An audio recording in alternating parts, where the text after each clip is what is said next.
We all know retail investors. And when I say retail investors, the people out there, like everyday people out there on the Reddit investors, the Wall Street bettors or whatnot, has saved AMC. But most importantly, not only did they save AMC, it kind of sparked my mind of like, well, who owns AMC? What is AMC's real asset? I think AMC's real asset is this real estate. That's my belief. And guess what? In this episode, I'm going to talk about how the retail investors saved AMC and how to invest into their landlords, who's their most important asset. But ladies and gentlemen, boys and girls and children of all ages, if you haven't done so already, you know what time it is. Go ahead.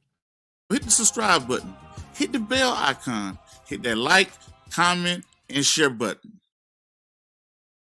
Once again, ladies and gentlemen, boys and girls and children of all ages, you are now tuned into the Investor Show. As always, this is your gracious host, the Prince of Investing, Prince Dykes, coming from the beautiful city and state of Denver, Colorado. Don't forget to hit that like, subscribe, comment, and share button. And as always, I don't have a lot of time, and I definitely know you guys and girls don't have a lot of time, so we're going to jump straight into it. So on this episode today, ladies and gentlemen, you already know what time it is. We're going to talk about the AMC lifesavers. Who threw out the life ring for AMC? We already know that movie theaters was on the decline and streaming start to pick up around the globe. The taste for everybody wanted to stream at home. The price to get home theaters are at a all-time low. Anybody can walk into Walmart and get the theater package and get the theater seats and have home theaters.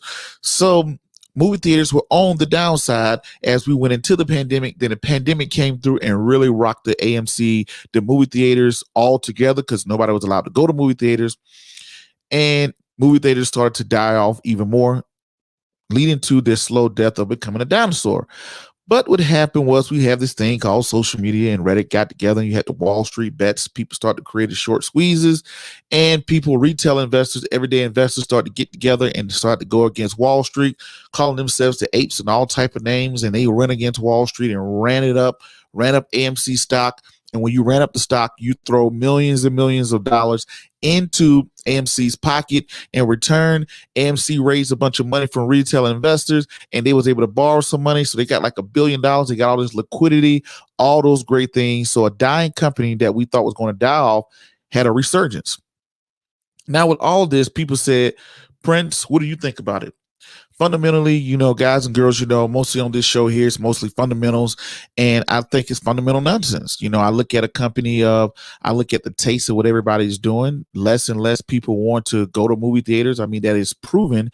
We all know it's no lie that AMC was on a downslope or a downturn. The movie theaters industry in general was on a decline before we went into this. To think that when we open back up the economy, yes, people will go back to movies. Yes, movie theaters will always be around, but you got to keep in mind that to think that everybody's just going to start going back to movies more than they did before the pandemic, I don't see that. Maybe a quick jolt, but I don't see that lasting, because you got to think about it. More than anything, the pandemic has showed us, hey, I can stay at home and watch my own movies, and movies are being streaming, and now you having production companies are going straight to streaming now. So I think that culture of, hey, let's go sit in this movie theater and pay all this money, I don't see it being a thing. That's my opinion.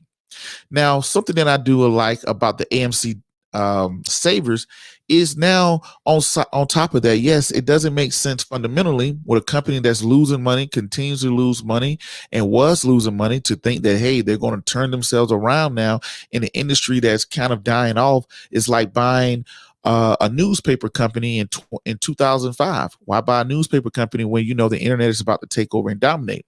Or like right now, let me go buy a dying arcade, and think that I'm going to get all the kids to come run back to an arcade. Arcades will be here, but not in that capacity, in my belief.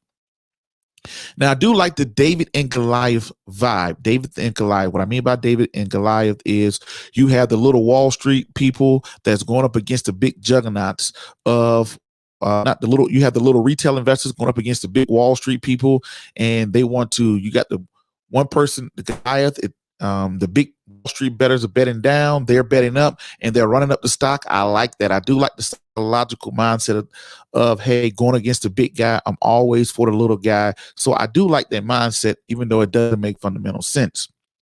Now let's go down into this, ladies and gentlemen. You know the difference between leasing and owning. If you don't know, leasing is like renting something. You know, you rent something for a time and you rent it, you use the service, and that's it. A lot of companies use that. Versus owning something means you own the building. And I'm going to get into why leasing and owning is very important. Now, you know, a lot of companies like Home Depot, they don't own the buildings that you go in and shop. They lease it from REITs that holds um, they're not the lien, but they hold the deed, the REITs, real estate investment trust. They hold the deed to the property and they lease it to Home Depot to go in and sell their products. Nothing is wrong with that. A lot of businesses do that. Now, if you own the property, why do I care if you own the property? Because if you own the property, you can do with, you've seen many companies shift themselves into something different.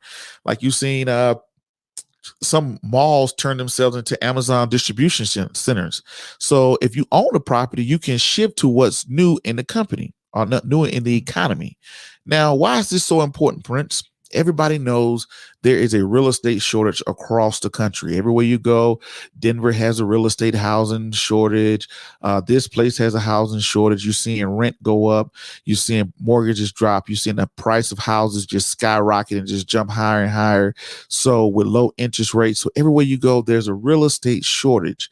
Prince, why is this so important? I look at this and say this is so important because I feel as though AMC has the best real estate locations. Everywhere you go, AMC theaters are in the best location, which led me to believe, does AMC own or lease its property? No need to ask because I have it pulled up right here. Y'all give me 1 second. Let me pull that off. Let me bring this up to show on your stream. So right here, I looked up in the 10K report. I didn't want to pull that one up. Y'all give me 1 second. I didn't want to pull that one up. So I pulled up the 10K report of 2020. The 10K report is the annual report that companies file. So in the 10K report here that you're seeing on the screen, I'm going to go right here to item number 2, which is properties. Right here in the properties, you're going to see they own 55 theaters and they lease 825, bringing out to a total of 880 on their 10K report that they put out for last year. So they own only 55, but they lease 22. So they own about a little bit about 6%. They only own about 6% of their theaters. So 825 of their theaters are leased. So I said, hey, okay, since they're leasing 825 theaters, who owns these theaters? So don't worry about it. In this episode, we're going to go through who is the largest shareholder of movie theaters. What real estate investment trust owns that? And voila, right? Play it here. Found this company by the name of REIT, a real estate investment trust by the name of EPR Properties. And you can see EPR Properties. Here's a breakdown of their portfolio, which you can find on eprk.com/portfolio composition. So right here, you're going to see 47% of their portfolio is in theaters. Almost half of their portfolio is in theaters. Then they have an eat and play. Then they have Sky. Then they have attractions. They have gaming, culture, fitness, and wellness. This is what's inside of this real estate investment trust. So once you go into here, you go to theaters. Now, once you go to theaters, they tell you they have 177 properties, and it accounts for 47% of the actual cash flow or revenue. So AMC has just made all of this money. They are the tenants to someone. Since they made all this money, this means the tenants are going to be paid. If you really believe in the resurgence of AMC, I said, well, why not look into this REIT, this real estate investment trust? So now let's go to view something here. Here's a list of all the theaters they own around the country. Let's take myself here in Denver. Let me zoom in. I was zooming in the wrong place. If I can operate this thing properly. Why is this thing so sensitive? Okay, so let me pull it back a little bit. So anyway, let's take a look at this one. You can click on it and it'll tell you what type of movie theater you have, right? Where is it at? Let's take Denver, for example. Right here, you got an AMC right here. So they own a couple AMCs. You look at this real estate investment company, right? So now let's take it a little bit step further and let's see how has this stock performed. How has this stock performed before the pandemic versus going through the pandemic, and what is the likelihood that they could rebound? Since everybody's saying, hey, AMC is going to rebound, let's take a look at this company. Let's pull up my Google Maps here. Not my Google Maps. I'm going to pull up my Google here. Where we at? Now you have it right here. Now, the thing I like about this company, when I look at a 5-year chart, you see that this company was sitting around $60, $50, $60, $50 range. Then right before the pandemic hit, they were sitting around at $70. They were sitting at $70, then they fell off a cliff, coming down to which a lot of companies did. So here they go. They fell off a cliff, but ever since they fell off the cliff and they went down to $24, they went from $74 to $70 to $24. And now they have doubled. They're at $50. So when I look at this company, I'm saying, hey, well, if I'm someone who's betting on something and I'm betting on, movie theaters and the economy opening back up or whatever, I look at this company and I say, well, AMC was on a downturn and everything was going down, but this company seemed like it was on the up and up and doing okay, holding steady until this happened to them. Now, so when I look at this company, I think they cut their dividends. Don't quote me on that, but it has a revenue of $651 million. You just seen that its number one tenant, or one of its primary tenants, if you believe in theaters, I look at this as something that I would be more entertained with. This is EPR. EPR stock is $53 right now. It was $71 at the peak, dropped down to $24, and it has 47% of its revenue coming in from theaters that AMC leases. They're not the only ones, but there are plenty of them. But anyway, ladies and gentlemen, I hope you guys and girls got something out of this. Let me see what y'all say in the comments before I roll into this. Nana Powers, how you doing, Nana Powers?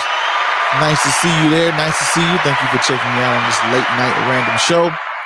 She said, love the live chats. I can't say your name there. What's that look like? Oh, little, I think it is. But okay, thank you guys and girls for checking it out. If you guys and girls got something out of this, hit that like, subscribe, comment, and share button. And then until the next video, podcast, cartoon, or whatever else crazy y'all see me doing around the globe, my name is Prince Dykes. This is the Investor Show. Peace, be safe. I'm out, and thank you.